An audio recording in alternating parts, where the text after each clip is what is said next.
This is Mitch Allen from the Advanced Financial Alpha team bringing you another video.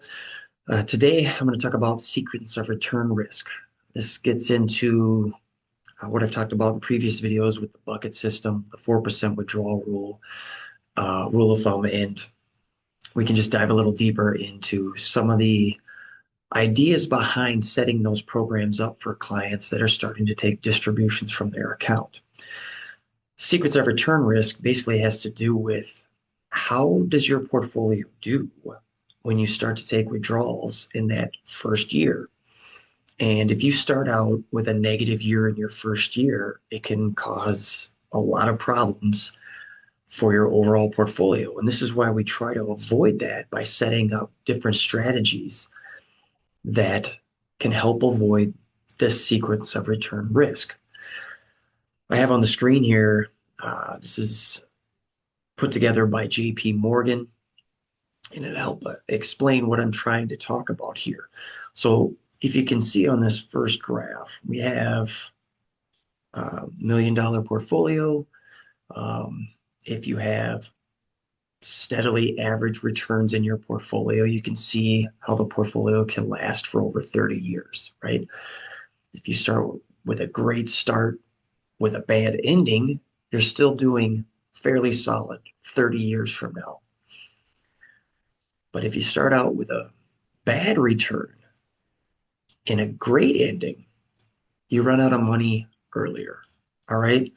And that's what this whole sequence of return risk gets behind. And you can kind of see the bar graph of how the returns are calculated out. And on the bottom, it has a disclosure talking about this is a 4% withdrawal rate with 2.5% inflation on those withdrawals each year. Intra-year, a 20% drawdown in the market is fairly common. Switching screens here, Allianz did another one as well. And theirs, they use a 5% withdrawal rate, partly because they're promoting annuities, and there's ways. I have another video on that if you want to look that up. But this first graph here shows, okay, what if we start with positive 27%, then a positive 9, positive 7, then a negative 15, right? At a 5% withdrawal rate, you're looking at 36 years, okay? The next graph shows, well, what if we start with that 15% negative year? And what does that do, right? Your drawdown decreases to 23 years with those same type of returns, right? So the average is the same. It's just the sequence of those returns that has an effect.